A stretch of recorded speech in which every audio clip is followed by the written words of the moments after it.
Good evening, good evening, good evening. Welcome to another episode of The Bridge.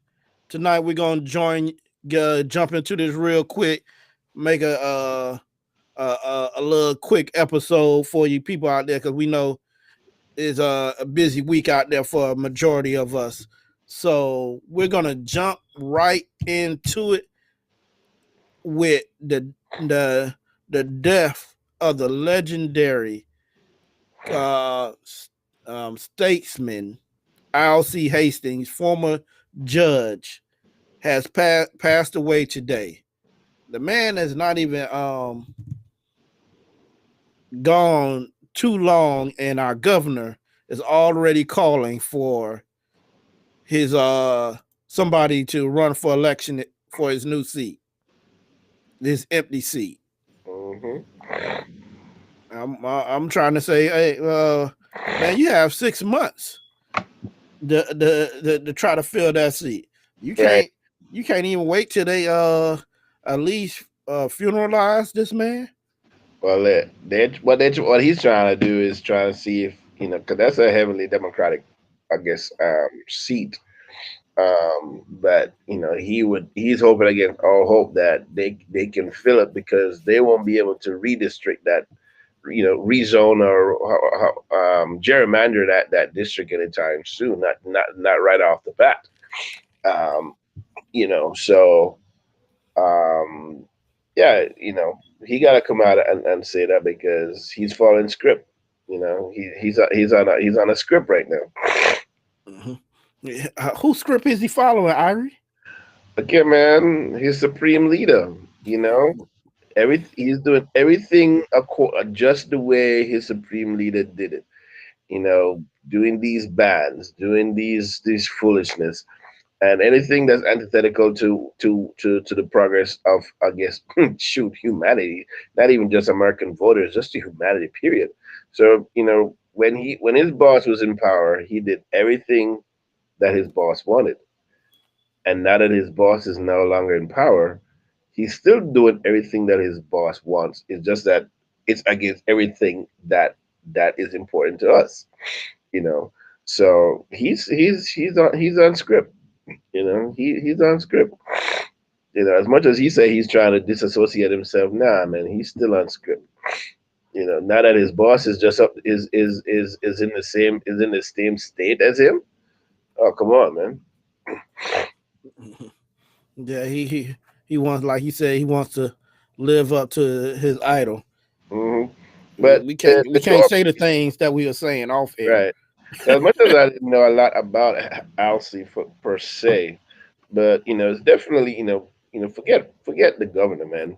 Alcy has done some really good stuff, for his district, and just remember, he was one of the first black judges to the federal bench here in Florida. Hmm.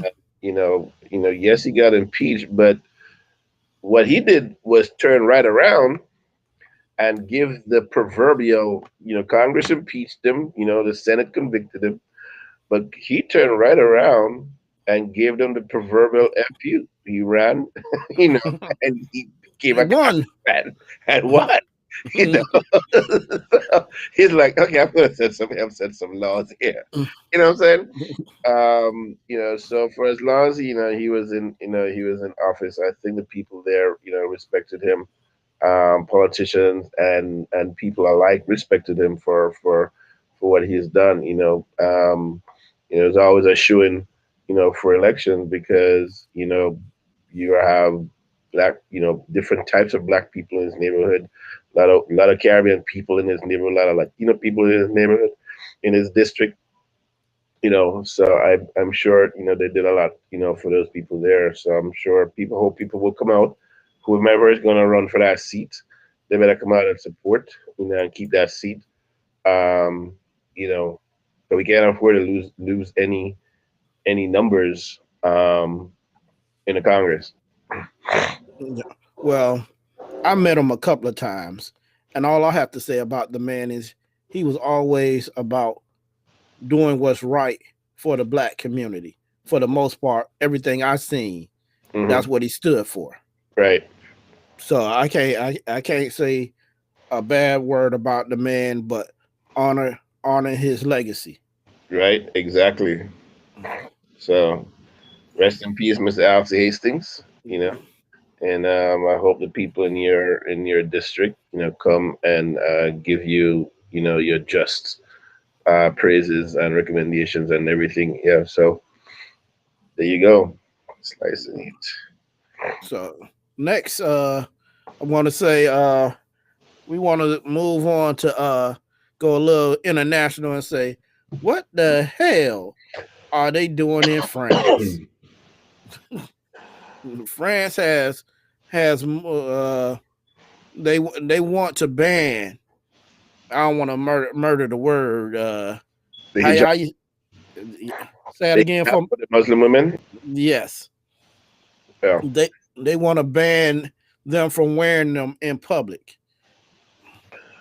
Well, is it they're wanting to ban or they've banned it? They're wanting to ban. It's not legislation yet. It's not law yet, right? It passed.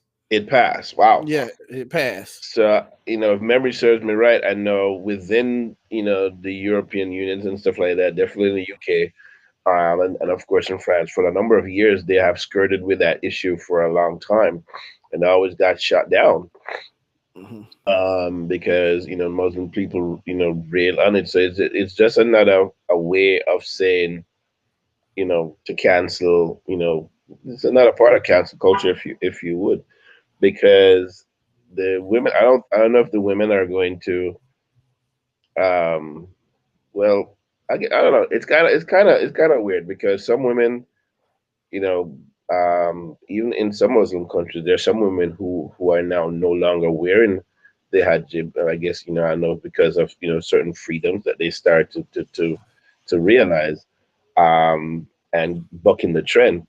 But Mhm. I think, the But law, don't you think that should be they're that? going to get a lot of pushback on that. But don't you think that should be their choice, not the government choice? Because that's it's a religion. It's part of their religion.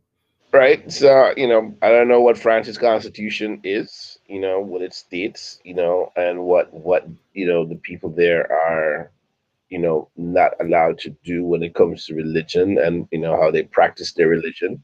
I mean, you have in every country, there are religions that are practiced, all over the world for, that are not native or origin, in their country, you know. So it's just a matter of whether or not they're going to decide if they're going to follow the laws. Are they going to sue? I would imagine that this would be challenged, in some respect or fashion. But to just absolutely say that you cannot wear it in public, um, yeah, because some people might feel okay with it, and I know a large majority of people will not feel okay with it. Whether you're a woman or a man, from the religious aspect of it. So I think they're going to get a lot of pushback from it. Well, France is the largest European country with a Muslim community, Okay. and then this bill is like is legalizing the targeting of the Muslim community Once again. Hmm. because the ban is for girls younger than 18 they can't wear it in public. Hmm. Um, the an extension of it is banned on for university students. Moms can not wear them. Moms cannot wear them on school trips. Mm. Yeah, Wow. So to outlaw the hijab on women under the age of of 8. 18. Okay. So it's not a blanket ban. So it only applies up to a certain age. No, but see, but it's banned in certain places now. If you're in the university, going to Hmm. university, they ban the extension of the on the university, and then you tell them moms they can't wear it. They're not allowed to join school trips Hmm. if they're wearing one. Then I guess some kids are going to not go on school trips. You Mm-hmm. know, And I, then And The burkini. yeah, they're gonna say you gotta have to come to the school trip to get points, and I don't know how they're gonna deal with that. Like I said, you're gonna have some pushbacks. I mean, yeah, and you might start seeing some protests too. I don't know. Yeah, you might start seeing some of that along the way. You know, Yeah, I uh, just think that's it's ridiculous.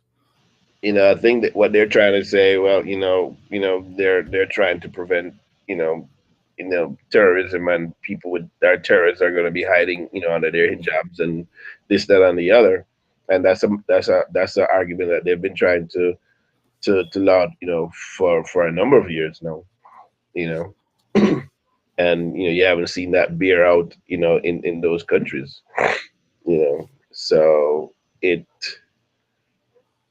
sort of reeks a little of it, maybe a lot, a little, I don't know, indirect and direct, some sort of, um it almost seems, racist, if you would. I don't want, I'm trying, not to say that because, I can't prove that, but, it is what it is. Say it, Irie. It seems racist to me. Hmm. Because I don't think that's, here you have in the states, in certain places, Muslim women serving in, military and police, units. Some of them are the first off, and you see them wearing, their headpiece, their headpiece, covers there and down on here, and then they have their uniforms and stuff on, so maybe they're looking to see, if they can get, some of um the benefits, like, women here in the United States.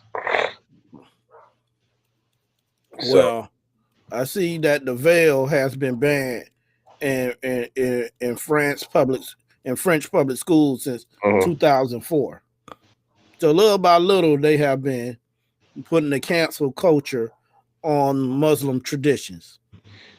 Well, they're basically saying, if you come to our country, this is what you got to do, and you know everybody, people are always saying, but religious persecution. That's why it's fought so much against here, in the States, because how did this country come about? People fleeing, religious persecution. And I think because, people here were able to do that, and most of the people in Europe were, I don't think were able to do that. They were still, grounded, under the laws of the king and queen, and whether it was France and Spain and UK, England, and all those places. So they're still under those, serving on a lot of those, um, you know, laws and regulations. So who's going to change it? It's Congress people. And if the Congress, the people in their legislature, not Congress, but people in their legislature, they're the ones who see fit, and they're the ones that are making the laws.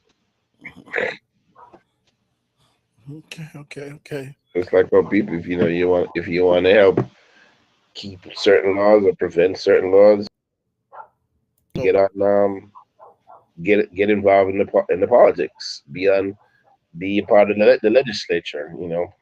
And the people are the ones that help you get there.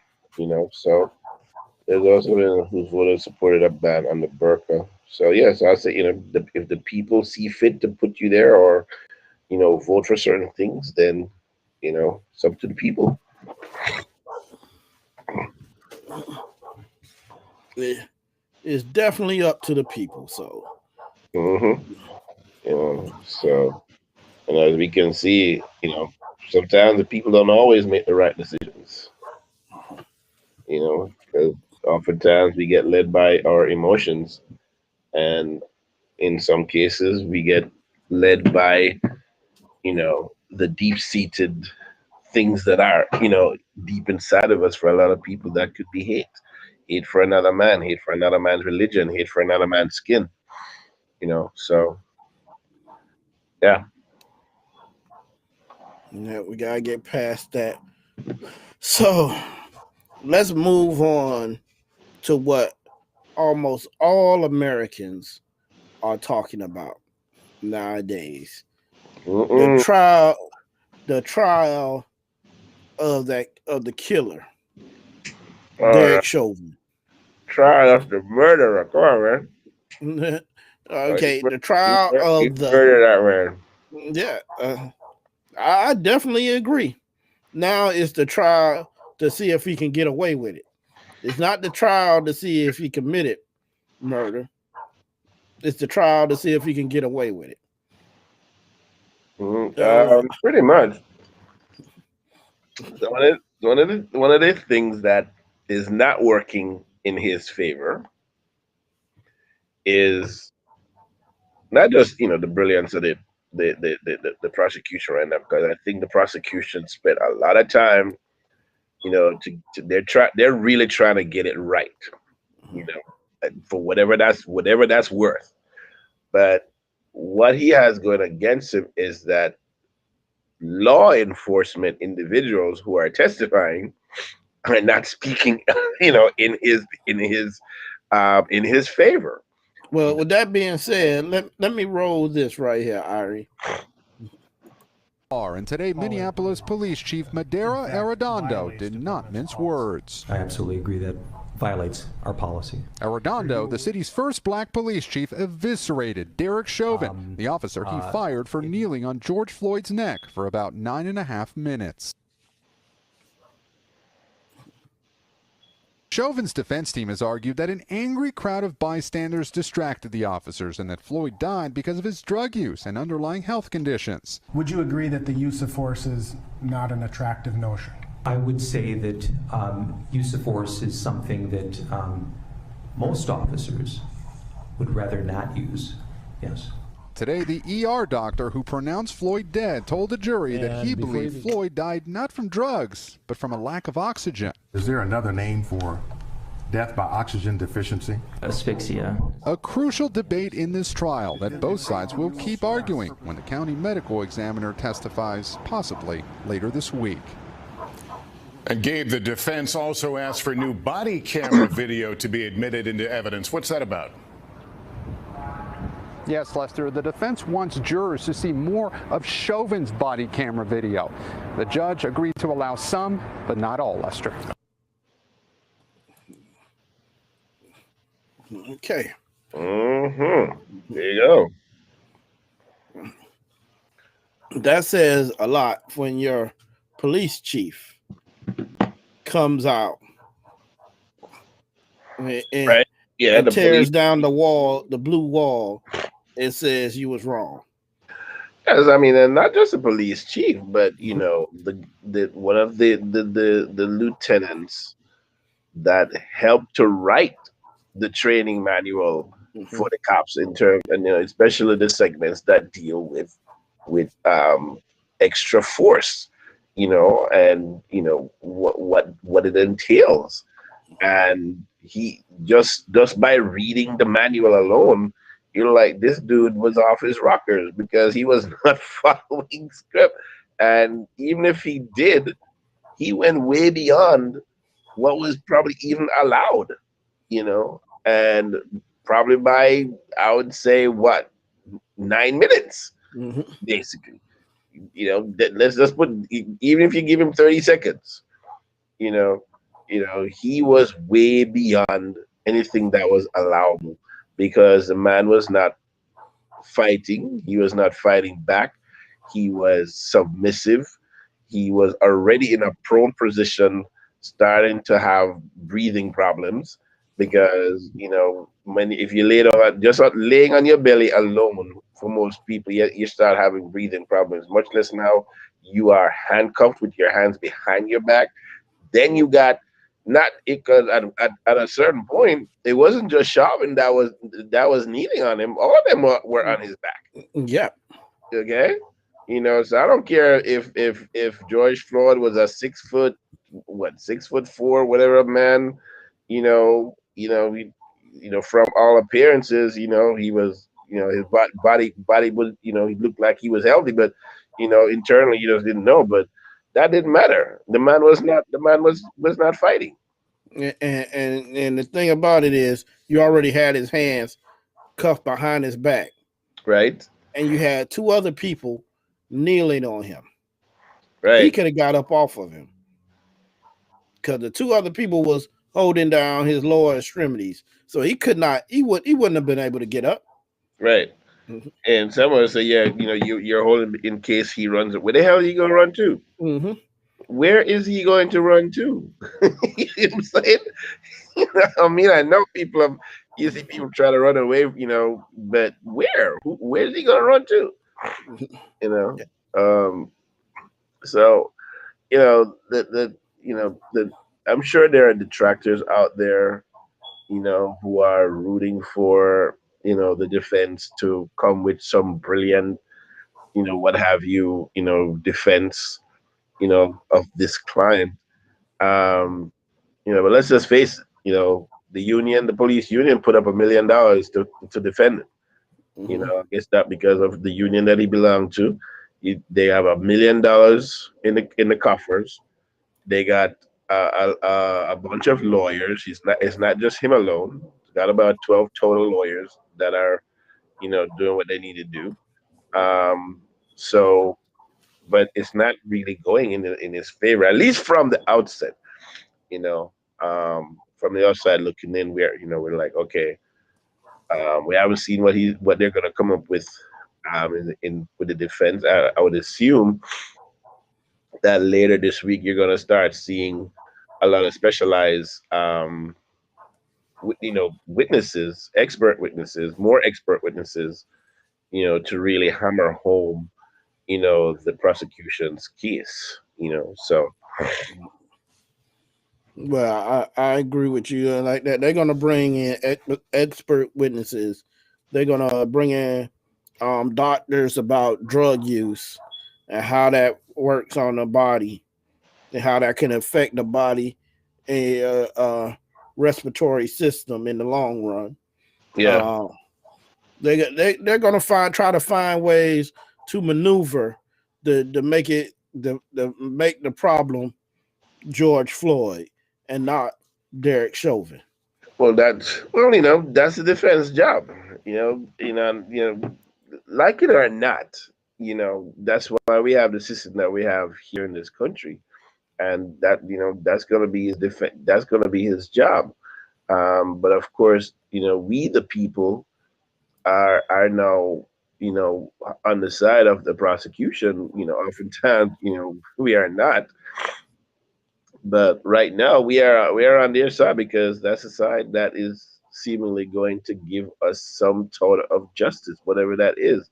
And I don't think an acquittal.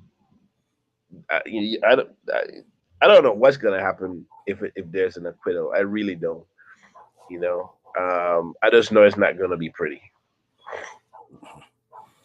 Okay, well, I'm gonna ask you this, and then we're gonna like try to kill it for tonight. What do you hope to see come from this trial? Besides justice, well, I wish that we could have been able to say that that man was, we convicted a racist cop, but because of the media is not going to say that per se, and it's not going to come out in the court of law, in transcripts or paperwork or what have you. Um, you're Most people think that there's some magic change that's going to happen when it comes to justice and the way law is meted out to the common man on the streets, from how police people, how police black people, how they police black communities. Um, it didn't change last year after George Floyd died, and I guarantee you that after this case, even if he gets convicted, it's not going to change how certain individuals police black individuals on the streets. Um, at least not right away. You know, I think you're still gonna see it happen daily, weekly, monthly, yearly. It's gonna still continue because people get into certain situations to prove a point, to themselves and to the people who support them. So if those are racist cops who are there, you know, they get into the force, with the intention that once they have a badge and a gun, they're gonna find ways to skirt justice as long as they think that their fellow man will protect them, you know, and that's why a lot of um, individuals have gotten off on cases. It's only a few cops that you've seen, that have gone to trial for killing people unjustly. And a lot of them, we look at these videos and you're like, well, shit, okay, he's definitely going to jail, and that doesn't happen. Paul, I know it. The policies are going to they lie with our legislature, and a lot of them are, needless to say, heavily Republican. And once you start talking about guns and law, and police, I don't see a lot of changes, coming down the pike. And if said changes come, you might see them get reversed by governors or this, that, and the other. So I don't have any faith that a lot of policies are going to be enacted. I don't know. They're trying to do change police training in a lot of places. Um, but like I said, Ma'am, can I get a question in? yeah, go. No. I'm talking. Yeah, She keep typing something, and I'm yeah, like, can I yeah. get a question in before you ask more questions? So, I'm but like, but I'm how it covering. is with police training, James. I mean, you know, just like how you see how Chauvin, he was trained, to Mhm. do one thing, and at that moment in time, he decided that he was going to do something different. And I think that's what you're going to find. You're going to find that, um, you know, oh, Deetron just chimed in that I was about to say it doesn't matter, which city, what unit, whatever it seems like all these instances come right down to the individuals, whether you're in a Democratic city or Republican city, red city, blue state, whatever it is.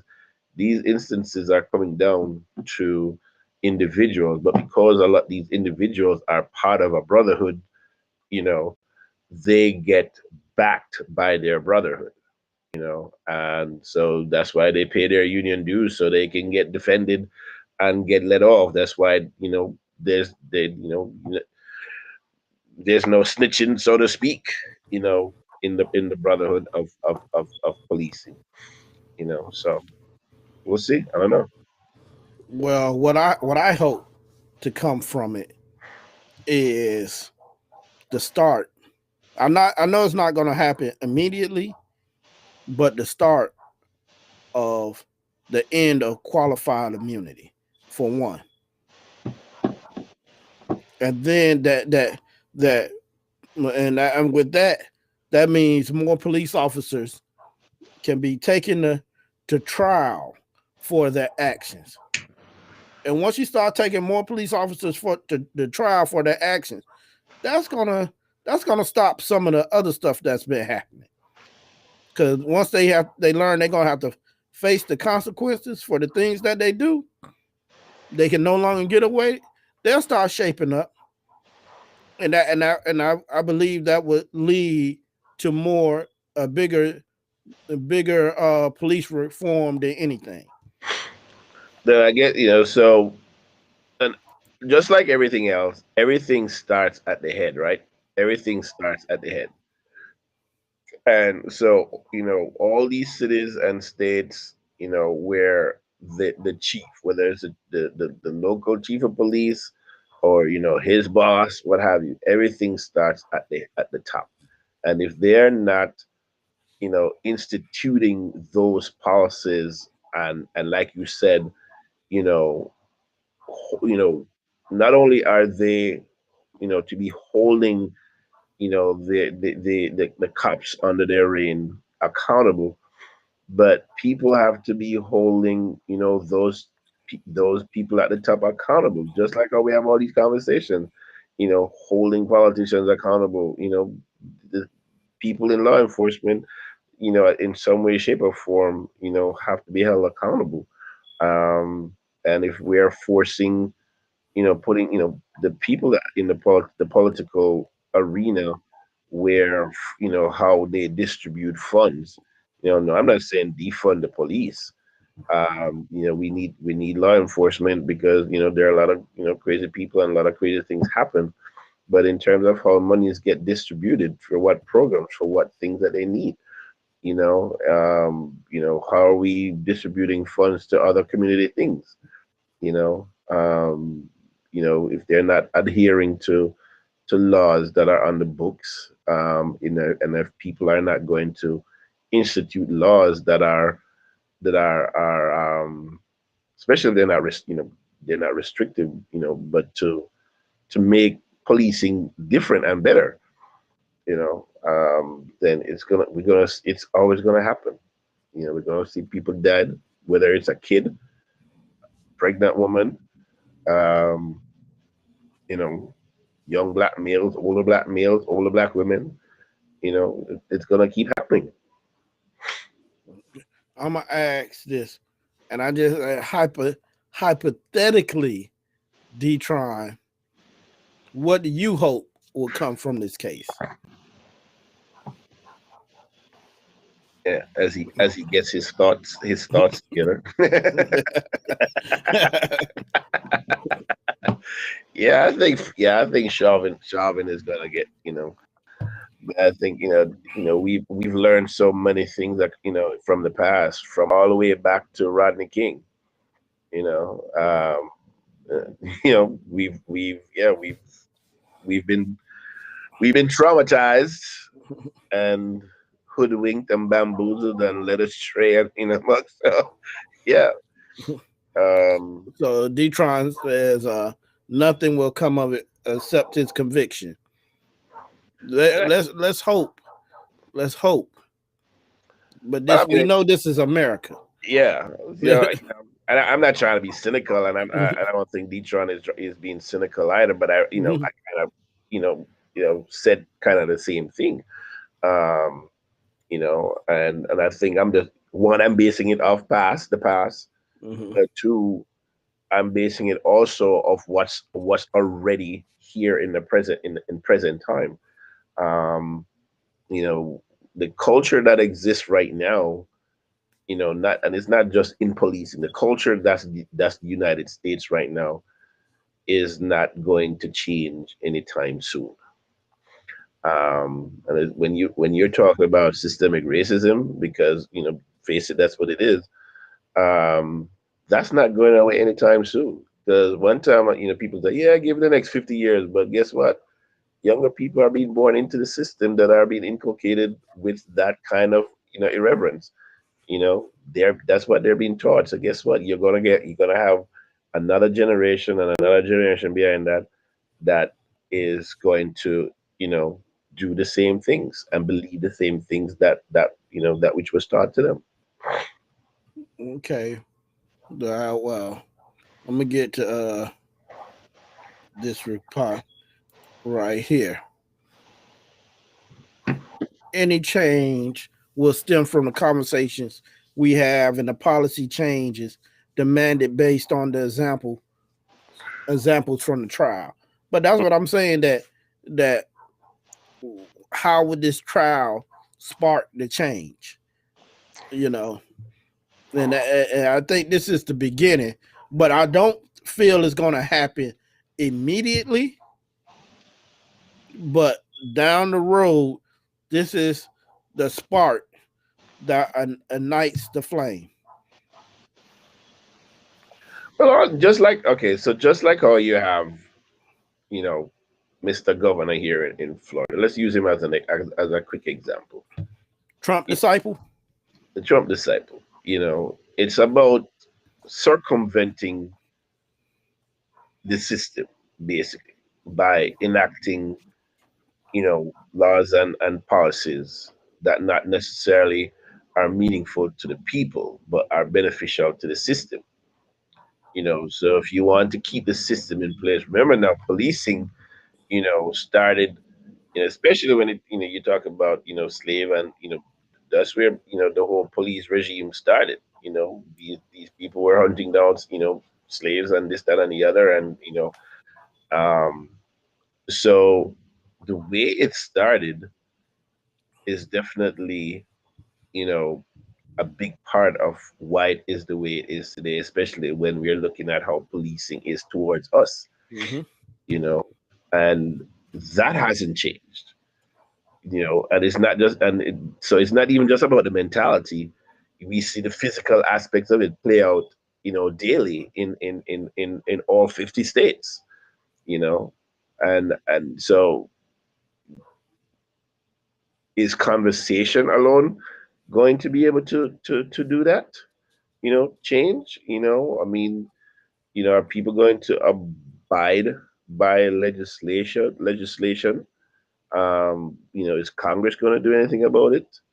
Um, as we see, every time you do something, you mention something that's seemingly good, the other side over there decide that no, that's not what they want to happen. And especially when you have any conversation that mentions guns, people need to have their guns, or cops need to have their guns. Black people shouldn't have guns. I'm surprised they haven't told black people that you can't have guns. But Irie, they want gun change, arm black people and see how fast the laws change. Well, yeah, but there's no law on the books that says black people can't own guns. Yeah, I know, but Right.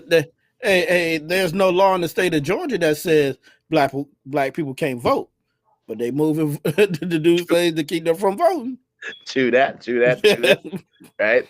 But and I'm sure that they will do everything in their power to not allow the the quickness, in in allowing black people who are, yes, I know a lot more black people have, gotten their permits and, owning guns and stuff like that. But it's still not the mass of people. More black militias, yes, have been formed over the years. Just need more of that. We need that. That they can do the same thing. Walk into Publix or Walmart with an AR-15 strapped over your gun, with a Glock on your thigh, and buy a bag of chips. We want to do that too. If that's what it comes to, we want to do that too. All right, Irie, but I'm saying places I go, like say when I'm in Georgia, where we got property at, I see that black people walking there with the gun on their hip in Walmart. And he like, man, I'm not used to this in Miami. Right. So go to what Detroit is saying. Okay, so um, in terms of the changes, um, you know, so one of the things was, they were saying that, I'm gonna read it in an area called rough pamphlet, which speaks to, aggressive and military and build up of crowd distracted. Yeah, in terms, maybe they'll start that. So it kind of sort of plays into my frame of thinking that the legislation or any laws or policies that will form, I guarantee you, is not going to benefit the people. It's always going to be on the side of the system, right? It's always going to be on the side of the system. So maybe maybe you start seeing that when police, you know, so have someone, in cuffs or what have you. You literally cannot be, 50 feet, close.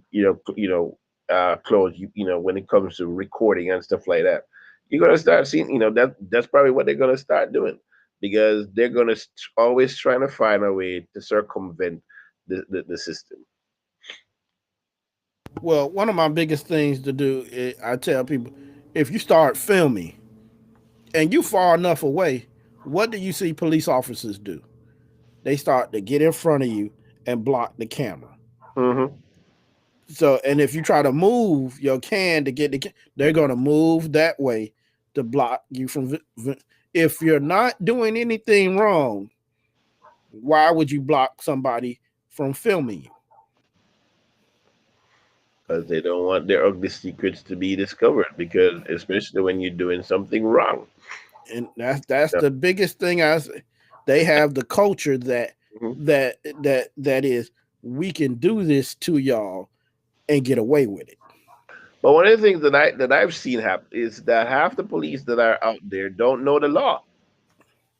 They do not know the law that is part of their job. No, They do not.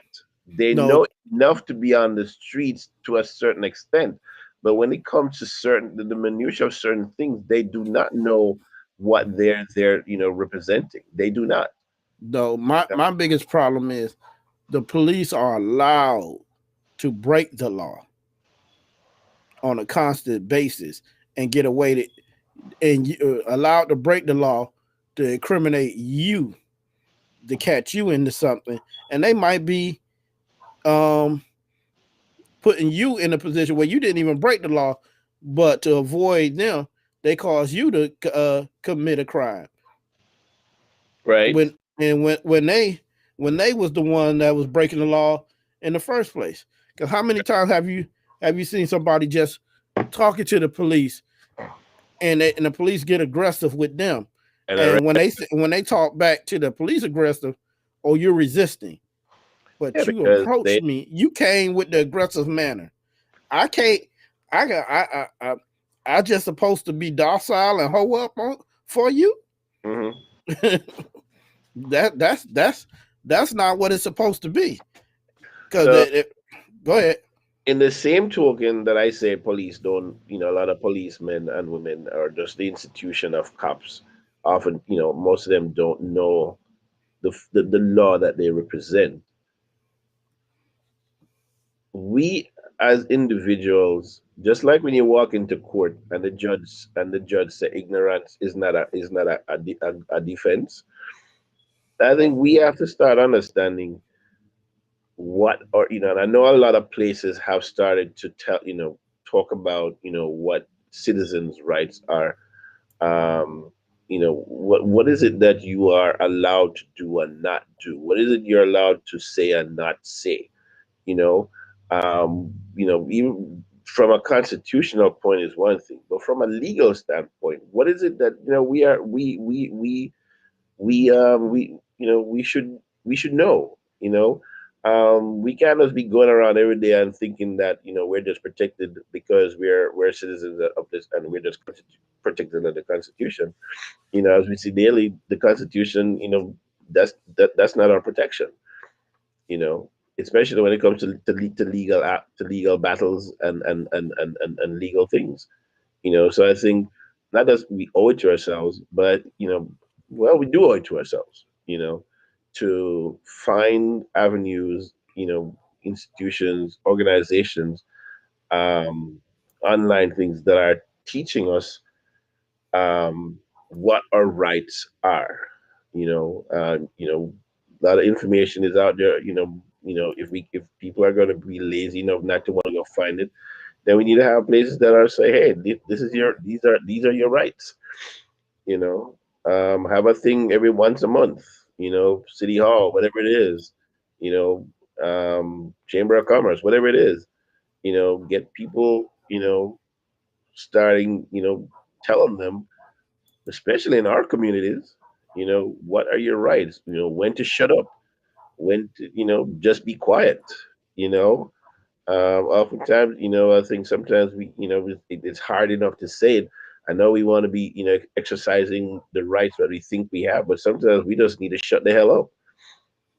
You know, and as some people would say, yeah, maybe take it to court, but You know, the, yeah, and yeah, and and I say it, and I think I say it, Detron, with a hopeful mind. Um, you know that it could, wanting it to be different, wishing it would be different, and I think that's just the hopeful side of me, um, that wants to see that happen. And I know, yeah, people may not come out, but it's just a hopeful side of me. But yeah, I did say that we can get it, we can get the information ourselves. That's why I said we owe it to ourselves to get the information. I did say that, you know. But I think communities at large, um, they don't owe it to the people, but it would be a good thing to see, you know, if yeah, people were getting information, in a way that said, okay, we here in the community care, and this is what we're going to do. So if it works, it works. If it doesn't, it doesn't. But yes, it's up to us. But it also a boost if we can get other people around us that rally. Always better. The numbers are always better. When we're together. When we're rallying and doing things together. Yeah, so Okay. yeah, I'm definitely not looking for a handout or anything like that. But whatever we can do in force and numbers, it's always a better thing. All right. Well, with that being said, hold on. What?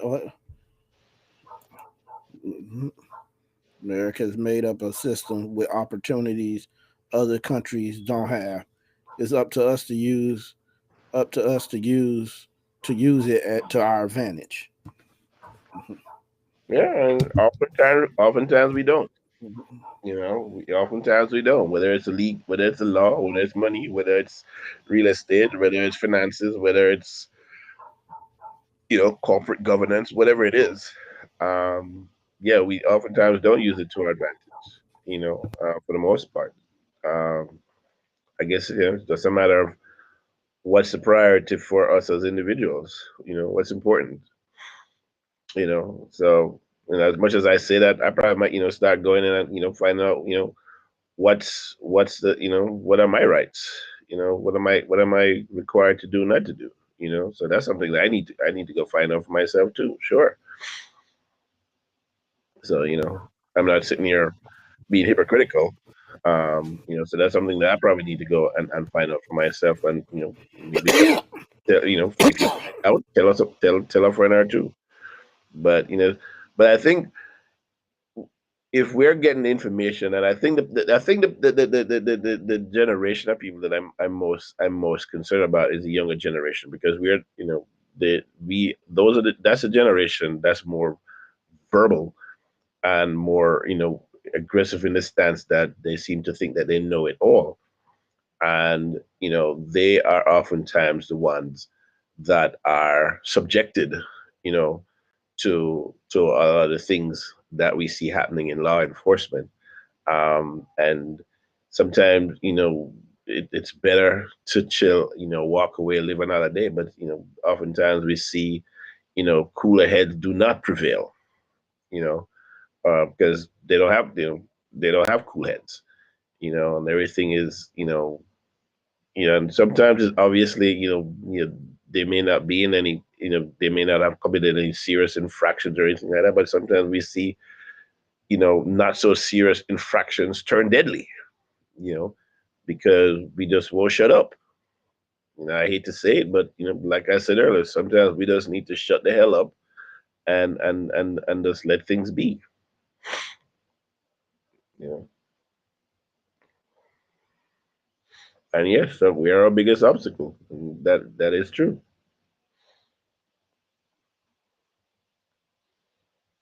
I can't hear you, James. I said that's the hardest part, Irie, for us to just be quiet. What Right. if people walked away when George Floyd and just shut the hell up? He still would be dead, but we wouldn't have known about what happened. There would Well, be no camera. not in a sense, from a person that's standing there in the crowd. Obviously, everybody wanted to do something, but I'm saying, like, you get stopped, and you didn't do nothing. And the first thing that you're like, no, I'm not coming out of my car. I'm not doing this. I'm not doing that. It's my right to do this. It's my right to do that. Blah blah blah blah blah. And maybe the cop stopped you for your taillight. I've been stopped for my taillight being out before.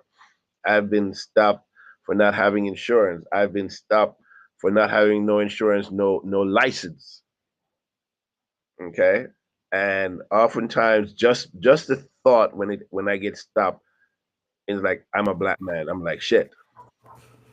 And I cooperated, and every single time, whether it was just the grace of God or whoever that cop was, I've driven my car home without a license and without insurance, because I've driven away from scenes because my light was out, headlight, tail light.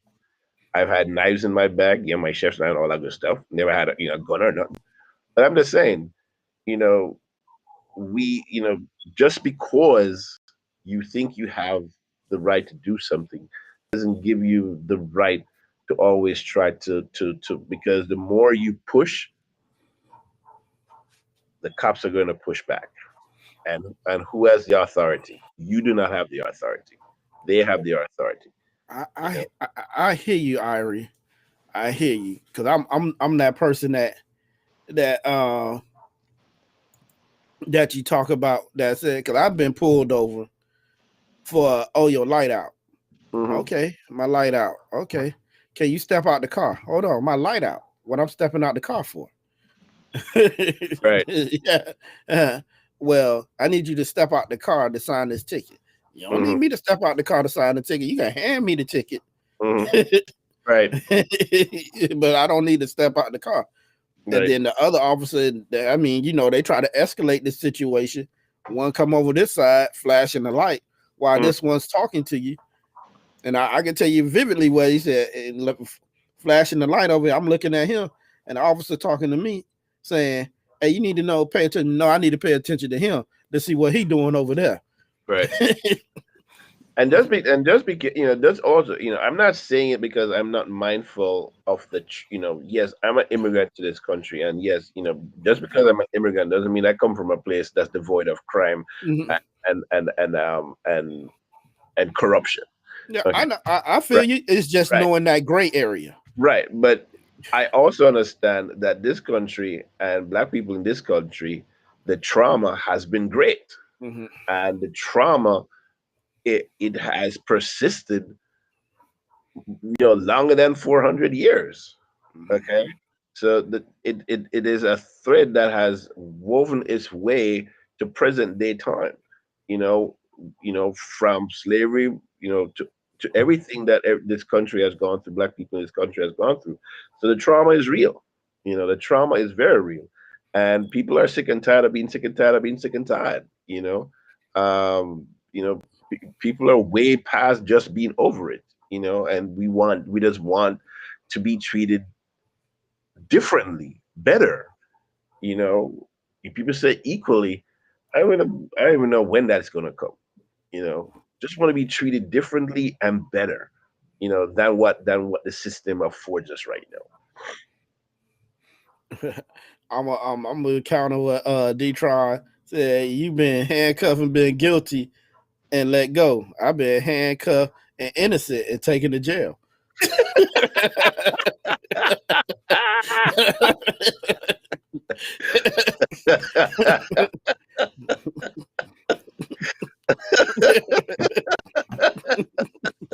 Well, goddamn.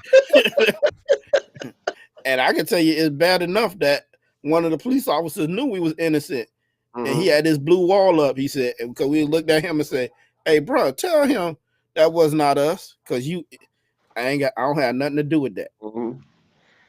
But the thing that I understand with the system and with black people in this country is that it almost seems that there's a push to get you into the system. Mm-hmm. Because as we know, once you're in the system, that's another way to keep you down, eradicate you if necessary, but get you into the system, you know. And so you may have individuals that may not even look like us that try to prevent that, and people that look like us. So here's the crazy thing though about the system. So you have people that don't look like us that sometimes fight on our behalf, and then you have people in the system that look like us that operate sometimes worse than the people that we're fighting against. Mm-hmm. Which is a crazy part of the system, you know. And so we're contending with from all sides. You know, it just never seems fair, you know, at any given time. You know, everybody to pull yourself up by your bootstraps. Oh, shit. But if you don't have no straps in the boot, how you gonna do it? Well, damn, they don't care. You know, they don't care. Do you teach system because they're black? Yeah, it's a. I know that a lot of people probably do, but that just seems like that's a losing proposition and a losing cause, because your kids grow up learning just to be you know, to think one sided, you know, only on one side of the equation. I don't think, you know, it seems like you're oppressing your own kids, you know, if you only teach them the system is against, you know, you because you're black. You don't seem like you're oppressing your own kids if you teach your kids that. I think you should find a more progressive way to teach them about the system and how, you know, you can, you know, rise above it. You know, that's just what I think. What is Bird one on one saying? Bullseye. Bullseye. Is that bullseye to Detron? I don't know. You know?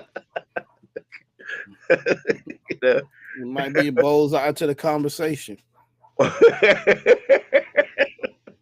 You know, I mean, yeah. So, you know, even, you know, they've gone through, um, um, you know, the thing with jail and, you know, revisions of certain of those things.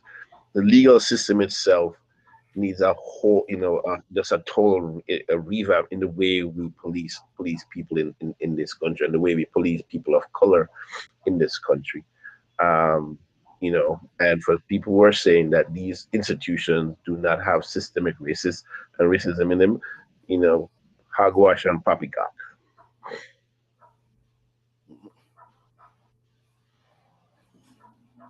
Okay. Mm-hmm. Well, before Yeah. we wrap, because I Mhm. said we were gonna wrap 30 minutes ago. But the conversation gets good.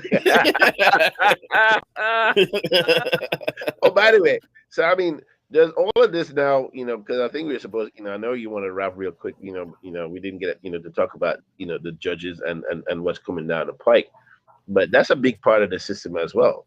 Yes. So the you know, the people who, and I think a country itself that has a body of people governing us that don't look like the people in the country, this is to me, is a set for failure.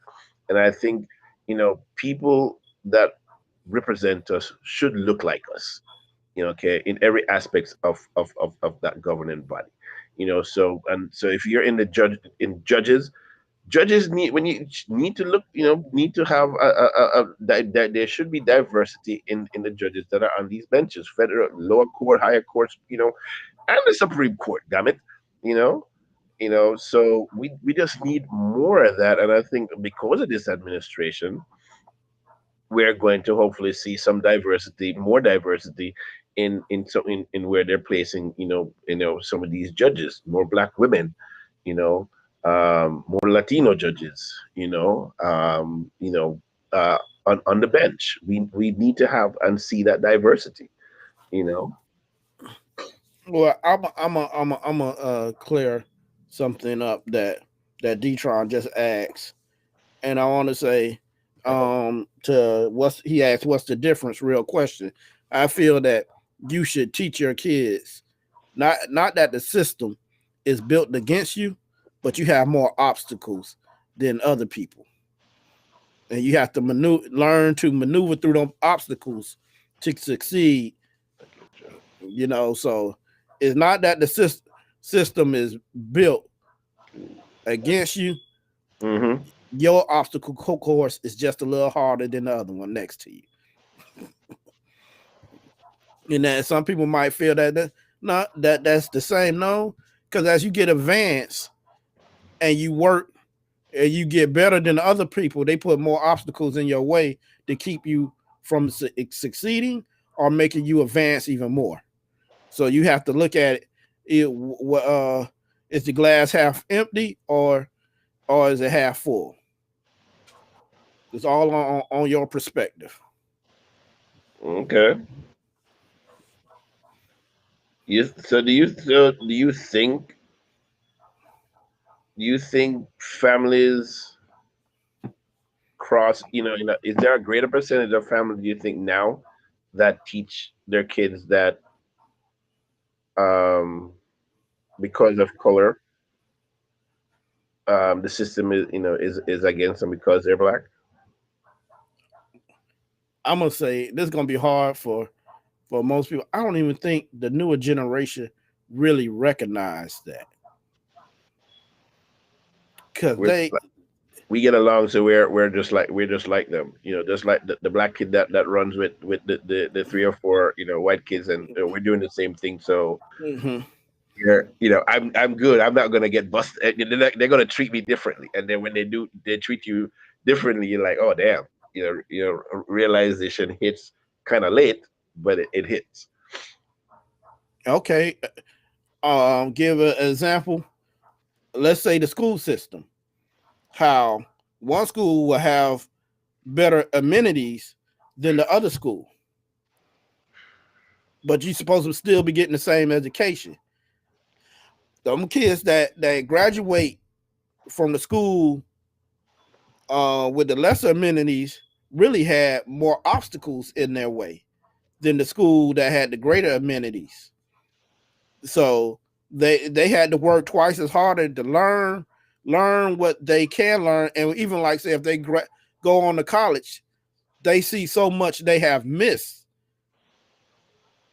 by going to where they might have been going to school at, and be like, oh, well, we learned this over here. They ain't teach us that in our school. Those are types of obstacles that the kids go through. Mm, interesting. Oh, Good example. why are you trying to get me into economics?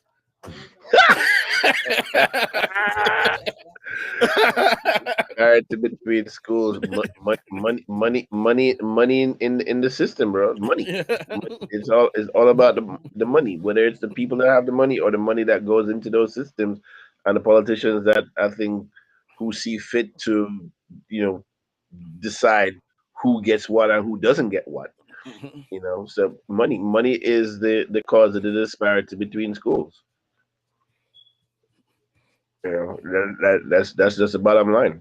You know, Okay, okay. if Now, you can I afford to live in a district where you know your kids are afforded really cool things in your schools, there you go. Even if you can't afford it, but you have money flowing through the system. Yeah. well, the money supposed to be generated from your taxes and your property taxes. But I'm gonna say this, Detron. What's your schedule like next week? Come on in, dog. Come on. Come on in, because I got to be up in the morning. That's why I'm trying to wrap the show because I got to go film a boxer. So I got to be in the gym early in the morning with the boxer. So what you got on your schedule next week? And we can get into this good because it's a no, hold on. It's a twofold property taxes and the county school board spending. Yeah, So I was right. So I mean, how the money gets distributed, in each area, and that is solely the responsibility of the people who are there. If they don't see fit for it to go one way, but let's instead of giving equal shares to everybody, whatever, it's like, no, y'all don't really deserve it, but over here we think that they deserve it because it's more affluent and they really deserve it. Yeah, the people who are governing the distribution of the money. We can collect it all we want, but it comes down to the distribution of Okay, I'm definitely gonna do that. I'll give you a call tomorrow, or I'll text you, Detron. So I'm gonna let Ari take us on out this evening, because I know you got something coming up later this week. it. Yo, man, no, I dig the conversation tonight. For sure. I'm not gonna say anything long, but I just feel that I'm gonna jump on what Detron said, and then he said it many a times, and we've talked about it many a times, that whatever it is that we think we owe ourselves or owe to ourselves, we can go out there and find the information. If it's a priority for us, we can go out there and find the information regardless of what it is. Information is out there. We can educate ourselves. We can find like-minded people to help with the discussion, to help educate more people. But yes, we don't. I don't necessarily say that we have to rely on organizations. I just said that organizations can sometimes give us a boost. But yes, we can go out there and find information to help ourselves. So with that, catch me Monday mornings, 9:30 on the Ricky Smiley Morning Show. Sundays, IG Live at 7 p.m. Sips, Choose, and Chat with Chef Irie. And Wednesdays, Soul MIA, 7 o'clock, 7 p.m. on Wednesdays. What y'all talking about tomorrow, Ari? Man, I think we talk. Shoot, I don't know what I'm talking about. I got to figure something out. But I know our guest tomorrow is Papa Keith. Okay, okay. And Sunday, you have a guest already that y'all. Trying to line that up. I'll probably post that later in the week. Okay. Well, ladies and gentlemen, this has been another uh podcast of The Bridge. Join us later next week. God, because I know I messed up. I think I was supposed to say something else, but we'll talk about that off the air, Irie. All right. Peace. Peace.